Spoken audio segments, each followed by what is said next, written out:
طریقے سے مسلمان خواتین کے لیے سطر اور حجاب کے احکام ان پر عمل پیرا ہونا.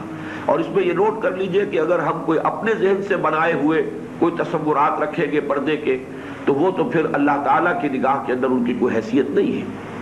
وہ تو جو بھی دین کی تعلیم ہے اس کے مطابق پردہ ہو.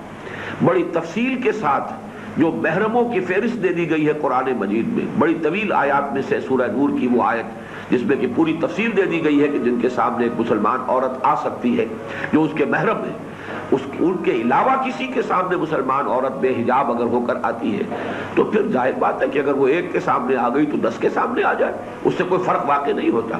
پھر وہ حکم تو ٹوٹ گیا. شریعت کی حدود تو گویا کہ ہم نے ان سے تجاوز کر لیا. اگر تو شریعت پیش نظر ہے، اللہ کا حکم پیش نظر ہے، تو قرآن مجید کی اتنی طویل آیت میں جو رشتے گنوا دیے گئے ہیں، مثلاً ایک خاتون کے لیے اپنا چچا اور اپنا ماموں یہ محرم ہے. شوہر کا چچا اور شوہر کا ماموں محرم نہیں ہے، وہ نامحرم ہے. یہاں تک اس آیت کے اندر ہے وَنِسَائِهِنَّ، عام خواتین جو اجنبی خواتین وہ بھی گویا کہ نامحرموں میں شامل ہیں. کہ وجہ صاف نظر آتی ہے قرآن مجید میں. سورہ احزاب میں بھی آیا ہے لفظ اور سورہ نساء میں وَنِسَائِهِنَّ، اپنی عورتیں، جانی پہچانی عورتیں، ان کے مابین ان سے ملنا جلنا اور ان کے سامنے آ جانا اپنی زینت کے ساتھ اور بغیر حجاب کے. عام خواتین کو بھی اس سے خارج کیا ہے. عام میل جول پسند نہیں ہے. بسا اوقات بڑے فتنے جو ہیں اجنبی قسم کی خواتین گھروں میں آ کر 100 طرح کے فتنوں کا موجب بن جاتی ہیں. تو یہ بات اچھی طرح سمجھ لینی چاہیے ہمیں کہ اگر تو شریعت پر عمل کرنا ہے تو پھر جو شریعت کے الفاظ ہیں، جو حضور صلی اللہ علیہ وسلم کے فرامین ہیں، میرے نزدیک تو اصل میں سب سے زیادہ بڑی دلیل جو ہے وہ یہ ہے کہ قرآن مجید نے سورہ نور میں محرموں کی جو فہرست دے دی ہے، اس کے سوا مسلمان عورت کا بے حجاب کسی اور کے سامنے آنا، الا یہ کہ ایمرجنسی ہو، مریض ہے ڈاکٹر کے پاس گئی ہے تو ظاہر بات ہے کہ وہاں پر جس حد تک ضروری ہے وہ ڈاکٹر سے وہ بے حجابی ہو سکتی ہے.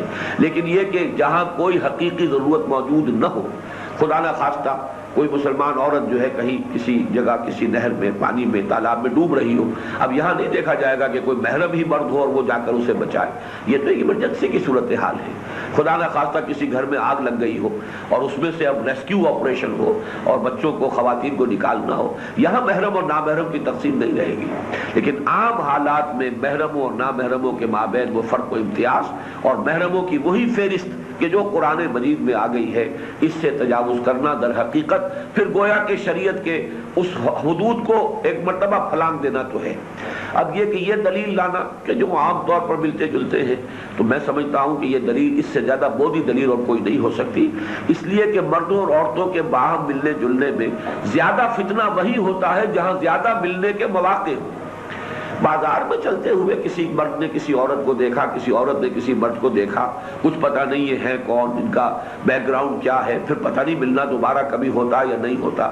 وہ ایک مرتبہ کے دیکھ لینے سے فرض کیجئے دل پر کوئی برا خیال ایک وقتی طور پر آ بھی جائے تو اس کے پروان چڑھنے اور پنپنے کے مواقع نہیں ہوتے. لیکن جو کزنز گھروں میں آ جا رہے ہوں یا جو سالیاں اور بہنوئیوں کا آپس کے اندر جو ہے وہ ظاہر بات ہے کہ ملنا بھی ہے بیٹھنا بھی ہے، یہ تو پھر اختلاط ہوگا. تو یہ کوئی سالوں بعد کا اختلاط نہیں ہے، یہ تو اس کے مواقع جو ہیں وہ آتے رہتے ہیں. اور جتنا اس کا امکان ہے کہ اس صورتحال میں فتنے کے پیدا ہونے کا، وہ عام سڑک پر چلتے ہوئے کسی نامحرم کو دیکھنے میں اتنا فتنہ نہیں ہے. اس اعتبار سے اگر تو حجاب اور سطر کے احکام کی کوئی عقلی بنیاد ہے تو پھر وہ اس کیفیت میں گھروں میں عام آمد و رفت جو ہے، جو عام کزنز کا آنا جانا ہے، یا یہ کہ رشتہ داریوں کا اور بہنوئی کا اور سالی کا معاملہ، یا یہ کہ اسی طریقے سے دیوروں کا معاملہ، دیور اور بھابھی کا معاملہ، یہ چیزیں تو سب سے زیادہ اسی لیے حدیث میں آیا الحم و موت. یہ جو رشتہ داریاں ہیں، ان لاس جنہیں ہم کہتے ہیں، اس کے بارے میں ہم جو ہے وہ صرف دیور کو نہیں کہتے بلکہ یہ کہ جو بھی شوہر کے رشتے سے رشتے بنے ہیں، جسے کہ انگریزی میں آپ ان لا کہتے ہیں، برادر ان لا اور سن ان لا اور فلاں ان لا، یہ جو ان لاس کا معاملہ ہے. سن ان لا کا لفظ غلط نکل گیا میری زبان سے، اس کو چھوڑ دیجئے. لیکن یہ سسٹر ان لا اور برادر ان لا، اور پھر یہ کہ فادر ان لا بھی ایک تو ہوا کہ جو واقعی بیوی کا شوہر ہے، بیوی کا والد ہے یا والد کا باپ ہے. لیکن یہ کہ والد کا چچا شوہر کا چچا یہ یقیناً نامحرموں کی فہرست میں آ جاتا ہے. اپنا چچا محرم ہے ہمیشہ کے لیے، اس لیے کہ محرمات ابدیہ وہی ہے کہ جن کی کسی حالت میں بھی آپس میں نکاح کا کوئی امکان نہ ہو.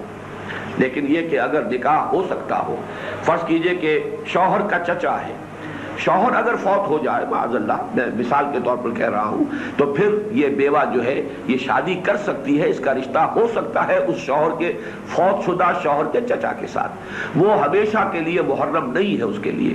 محرمات ابدیہ جہاں پر ہو جاتے ہیں وہاں پر در حقیقت محرم کا رشتہ قائم ہوتا ہے، اور اس کی فہرست ہے جو قرآن مجید میں دے دی گئی ہے سورہ نور میں. اس سے تجاوز کر لینا، اصلاً آپ نے ایک حد کو پار کر لیا، اب اس کے بعد معاملہ کوانٹیٹیٹیو رہ جائے گا. اب وہ صرف جو ہے کمیت کا معاملہ ہے. اصولی اعتبار سے شرعی پردہ وہی ہوگا جس میں کہ ایک عورت بے حجاب صرف ان لوگوں کے سامنے آئے جن کی تعین کے ساتھ فہرست قرآن حکیم میں سورہ نور میں دے دی گئی ہے.